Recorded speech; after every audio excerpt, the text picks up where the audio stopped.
আমি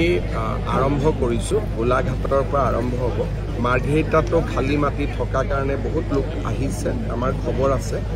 খালি সকলোবোৰ কাম আমি একেলগে ল'ব নোৱাৰোঁ প্ৰত্যেকটো কামতে ৩-৪ মাহৰ এটা প্ৰক্ৰিয়া থাকে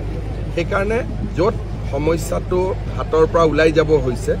তাতে আমি কৰি আছোঁ কিন্তু মই ভাবোঁ যে এটা সময়ত আমি গোটেইখিনি মাটি উচ্ছেদৰ জৰিয়তে হওক বা আন ব্যৱস্থাৰ জৰিয়তে হওক আমি আমাৰ মাটিখিনি আমি উদ্ধাৰ কৰিব পাৰিম খালি অলপ সহায়ো লাগিব আৰু ধৈৰ্যও লাগিব কাৰণ এটাৰ পিছত এটাকৈ কৰি গৈ থাকিব লাগিব